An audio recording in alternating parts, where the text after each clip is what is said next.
আসসালামু আলাইকুম। হ্যাঁ, আজকে আমরা জানবো কোষ নিয়ে। তো অনেকেই প্রশ্ন থাকে আসলে কোষ জিনিসটা কী? মানে আমরা অনেকে ফিল করতে পারি না আসলে কোষ মানে এটা কী? জিনিসটা আসলে কী? আমি একটা উদাহরণ দিই তাহলে অনেকটা ফিল করতে পারবা জিনিসটা। সেটা হচ্ছে একটা বিল্ডিং ধরে নাও একটা বিল্ডিং আগে লোহা তৈরি হওয়ার আগে বিল্ডিং কীভাবে তৈরি করতো মানুষরা? একটা ইটের উপর আরেকটা ইট দিয়ে, তাই না? ধরো আমি জিনিসটা যদি দেখাই আসলে এটা এরকম না। একটা ইটের উপর আরেকটা ইট দিয়ে ধরো একটা ঘর তৈরি করবে। এটা একটা কি বলি পিলারের মতো তৈরি করছে। পিলারের মতো তৈরি করে তারপর সেটা আরেকটা পিলার তৈরি করবে। তারপর উপরে গাছ বা অন্য কিছু দিয়ে ধরো একটা গাছ দিছে। তার উপর কতগুলো ইট বসায় দিছে। এরকম করে চাইলে মানুষ কিন্তু আগে ঘর বানাতো, তাই না? অনেকে এখনো আছে গুদামঘর বলে। এগুলা কিন্তু আছে। এই যে দেখা যাচ্ছে এই যে এভাবে তৈরি করা হয়। এভাবে। তাহলে জিনিসটা হচ্ছে আসলে কি? মানে আমরা যদি বলতে চাই মানে অনেকে ফিল করতে চায় আরকি যে যদি এভাবে তৈরি হয় তাহলে এখানে কি? এখানে এটার সাথে কোষের কিভাবে মিলে? কারণ অনেকে বলতে শুনবা এরপরে গিয়ে আমরা জানবো কোষ হচ্ছে জীবিত। কিন্তু ইট কি জীবিত? ইট তো জীবিত না, তাই না? ইট তো মৃত। অর্থাৎ ইট কি একটা থেকে ২ টা হইতে পারে? পারে না। ইট কি কোনো শক্তি উৎপাদন করতে পারে? পারে না। তাহলে এখানে উদাহরণটা জাস্ট এটুকুর জন্য মানে দিছি আমি যেন তোমরা ফিল করতে পারো যে জিনিসটা কী দিয়ে গঠিত।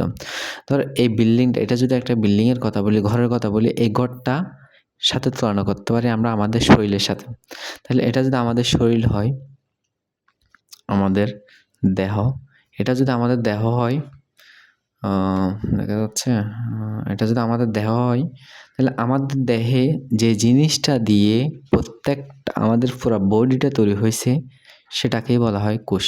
সেই জিনিসটাই বলা হয় কোষ। অর্থাৎ একটা কোষ মিলে আমাদের কি তৈরি হয়েছে? একটা হাড্ডি তৈরি হইছে, আমাদের হাত তৈরি হয়েছে, আমাদের পা তৈরি হয়েছে, আমাদের মাথা তৈরি হয়েছে।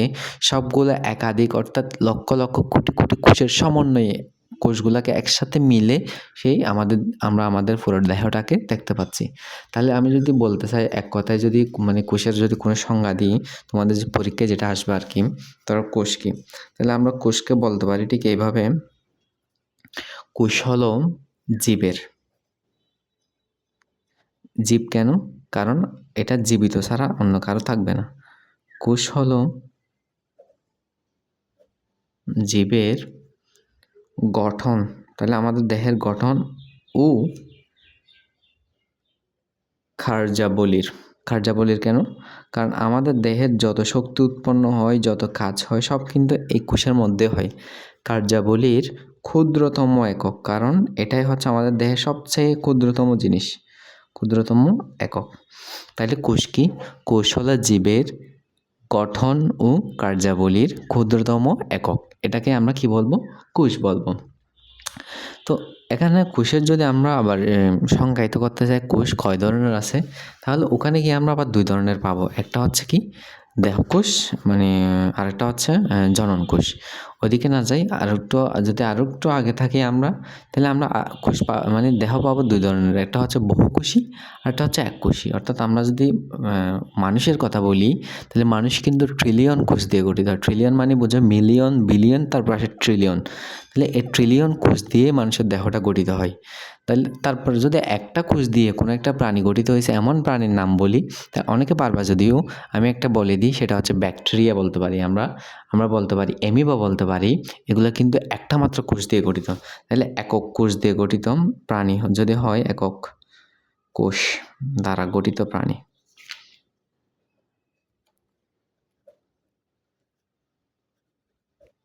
গঠিত প্রাণী ১ নম্বরে আসবে কি? ব্যাকটেরিয়া। অনেকেই ব্যাকটেরিয়ার নাম শুনে থাকবা। তারপর আসবে অ্যামিবা। এগুলা কিন্তু অনেক ছোট প্রাণী। এটা মাথায় রাখবা। এগুলো কিন্তু অনেক বড় প্রাণী না, কারণ কোষ। এদেরকে ব্যাকটেরিয়া কি খালি চোখে দেখা যায়? দেখা কিন্তু যায় না। ব্যাকটেরিয়াকে আমরা কখনোই খালি চোখে দেখতে পারবো না, কারণ এটা এককোষী প্রাণী। এটা অণুবীক্ষণ যন্ত্র দিয়ে দেখতে হবে আমাদের। আমরা আমাদের হাতের যদি আমাদের চামড়া বলি, আমাদের হাতের কোনো একটা অংশ যদি আমরা নিয়ে সেটা যদি অণুবীক্ষণ যন্ত্রের নিচে রাখি, তাও অনেক পাওয়ারফুল অণুবীক্ষণ যন্ত্র হইতে হবে। তাহলে সেখানে গিয়ে আমরা আমাদের কি দেখতে পাবো? আমাদের কোষকে দেখতে পাবো। তাহলে এবার আসি যদি বলি কোষ তো মোটামুটি একটা আইডিয়া হয়েছে যে জিনিসটা কি। বিল্ডিং যেমন ইট একটার উপর একটা ইট দিয়ে তৈরি হয়, তেমনি আমাদের দেহটাও কি হয়, একটা কোষের উপর আরেকটা কোষ, একটা কোষের সাথে আরেকটা কোষ মিলে।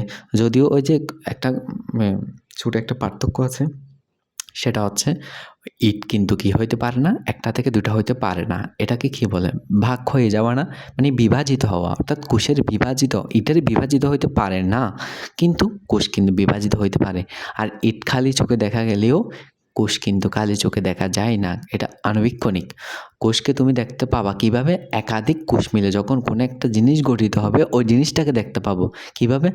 মানে একটা মানুষকে দেখো তুমি, ওই মানুষটা কি ট্রিলিয়ন কোষ দ্বারা গঠিত, অর্থাৎ ট্রিলিয়ন কোষ মিলেই একটা মানুষ গঠিত হয়েছে। তাহলে আমরা মানুষটাকে কিন্তু চোখে দেখতে পারতেছি। তাহলে এটাই। এখন যদি বলি কোষ মানে আবিষ্কার করছে কখন থেকে, কোষ জিনিসটাকে কোষ বলতেছি, বা এটা কে করছে এই কাজটা, একজন বিজ্ঞানী আছে। কোষের আবিষ্কার নিয়ে যদি আমি এখানে বলতে চাই, তাহলে কোষের আবিষ্কার,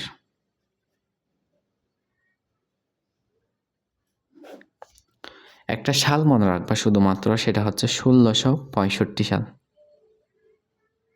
কত সাল? 1665 সাল। এটার অনেক একটা মাহাত্ম্য আছে।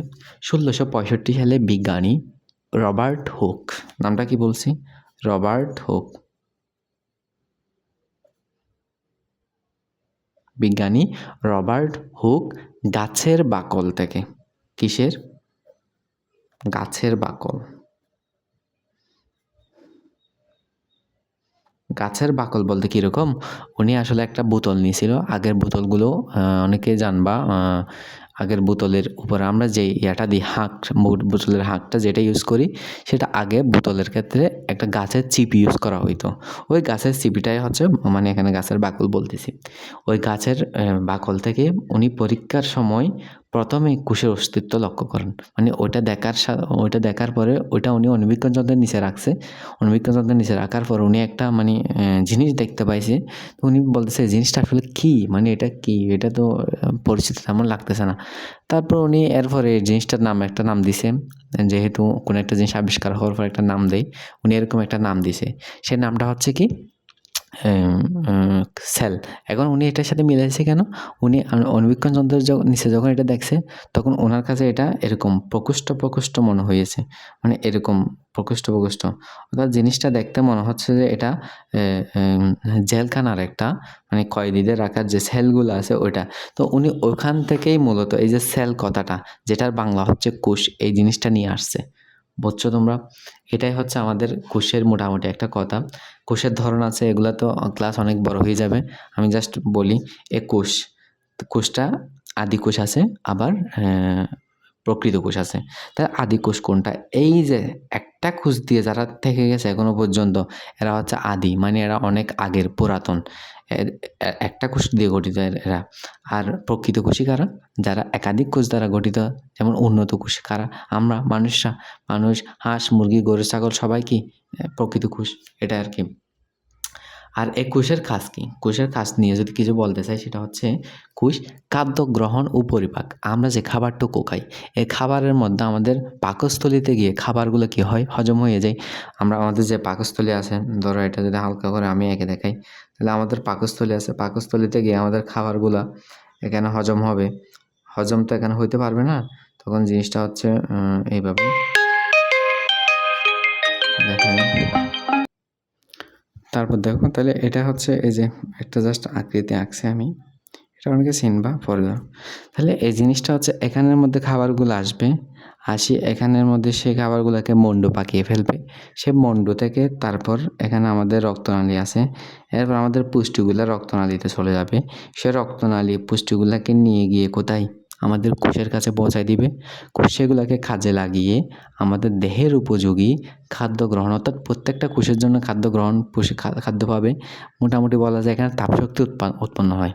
আর সে খাবারগুলোকে ভেঙে ফেলতে হয়, যেমন অ্যামোনিয়া আছে, এরকম নাম শুনবো অনেক তোমরা, অ্যামিনো অ্যাসিড, তারপর ফ্যাট, মানে আরও অনেক আছে, এগুলো তোমরা পরে জানবা। এই জিনিসগুলা কোষের কী করবে, কোষ কাজে লাগিয়ে নিজেদের শক্তি বৃদ্ধি করবে। এই যে এটা আর কি। তাইলে কোষ শক্তি বৃদ্ধি করা মানে আল্টিমেটলি কি আমাদের দেহটাই আসলে শক্তি পাওয়া। আমরা যে শক্তিটুকু পাই আর কি। শক্তি উৎপাদন ব্যবহার। তারপর হচ্ছে বৃদ্ধি পাবে 1টা থেকে 2টা মানে বিভাজন হয় আর কি। তার বর্জ্য অপসারণ করবে, অর্থাৎ বর্জ্যগুলো আবার রক্তনালীতে পাঠায় দিবে। এগুলো আবার বাইরে চলে যাবে। পরিবেশের সাথে সাড়া দেওয়া মানে পরিবেশের সাথে মোটামুটি একটা মিলে যায়। যেমন যেকোনো কাজের মধ্যে পরিবেশ মানে আমাদের এক কথায় বলতে গেলে আমাদের দেহে যা হয় এটা আসলে কোষই করে। ধরো আমি একটা ঠান্ডা সংবলিত অঞ্চলে গেছি মানে বেশি শীত, তাহলে ওখানে আমার কোষ একরকম আচরণ করবে। আমি যখন একটা মরুভূমি অঞ্চলে যাব সেখানে আমার কোষ আরেক রকম আচরণ করবে, এটাই। তা কোষ বিভাজন যদি বলতে চাই হালকা করে একটু, কোষ বিভাজন 3 ধরনের আছে। একটা হচ্ছে মাইটোসিস, যেটার মাধ্যমে আমাদের দেহের কোষের সংখ্যা বৃদ্ধি হয়, আমরা ছোট থেকে বড় হই। আরেকটা হচ্ছে মায়োসিস, যেটার মাধ্যমে যেটাকে বলা হয় জনন কোষ বিভাজন, অর্থাৎ যেটার মাধ্যমে আমাদের বংশগতি, আমাদের বংশ বিস্তার হয়। আর মাইটোসিস হচ্ছে ওই যে যেটা ব্যাকটেরিয়া অ্যামিবা পড়ছিলাম ওদের বংশবৃদ্ধি, অর্থাৎ সরাসরি 1টা থেকে 2টা হয়ে যাওয়া, এটাই।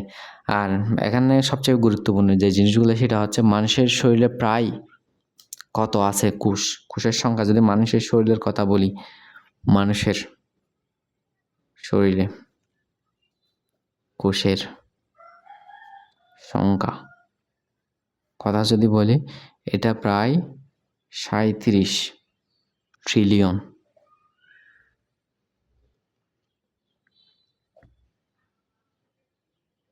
$37 ট্রিলিয়ন কোষ আছে।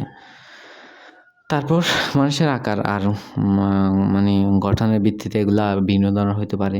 কোষ বিভিন্ন ধরনের, যেমন আমাদের রক্তকোষ আছে, আমাদের মানে স্নায়ু কোষ আছে, আমাদের পেশি কোষ আছে, আমাদের অস্থির মানে হাড্ডির কোষ আছে। এইটা এক রকম একটা কোষ আছে। আবার উদ্ভিদের ক্ষেত্রে গিয়ে একটু চেঞ্জ হয়ে যায়। উদ্ভিদ তো আবার নিজের খাদ্য নিজে তৈরি করতে পারে। ওই নিজের খাদ্য নিজে তৈরি করার জন্য একটা অঙ্গাণু আছে। মানে কোষের ভিতরে এমন একজন জিনিস আছে যেটা নিজের খাদ্য নিজে তৈরি করতে পারে, যেটা আমাদের নাই। সেই জিনিসটার নাম হচ্ছে প্লাস্টিড। সেটা আমাদের প্রাণীদের নাই, সেটা উদ্ভিদের আছে, মানে যারা নিজের খাদ্য নিজে তৈরি করতে পারে। এই আর কি। অনেক কিছু আছে যেগুলো মানে যেমন আবার কোষ প্রাচীর আছে ওদের, কিন্তু আমাদের কোনো কোষ প্রাচীর নাই, এটা। তাহলে যদি এক কথায় বলতে চাই কোষের সংজ্ঞা কি? সংজ্ঞা হচ্ছে জীবের গঠন ও কার্যাবলীর ক্ষুদ্রতম একক। আবিষ্কার করেন কে? Robert Hooke. কত সালে? 1665 সালে। আর কিছুটা গঠন যদি আমি বলতে চাই কোষের কী নিয়ে কোষ গঠিত হয়, তাহলে কোষ প্রাচীর থাকবে, যেটা শুধু উদ্ভিদ কোষের থাকে, কোনো প্রাণী কোষের থাকে না। তারপর কোষঝিল্লি থাকে, মানে প্লাজমা মেমব্রেন থাকে। তারপর ভিতরে কোষের একটা যদি ছবি আমি এখানে এঁকে দেখাই, তো এটা যদি কোষ হয়, তাহলে কোষের ভিতরে এখানে একটা থাকবে নিউক্লিয়াস বলা হয়, এখানে অনেকগুলা ক্রোমোজোম থাকে। তারপর এখানে অনেক তরল পদার্থ থাকবে, যেখানের মধ্যে ওই যে প্লাস্টিকটা বলছিলাম এগুলা থাকবে। তারপর এখানে মাইটোকন্ড্রিয়া থাকে, এখানে গোলজি বডি থাকে, এরকম অনেক নামের মানে অঙ্গাণু থাকবে।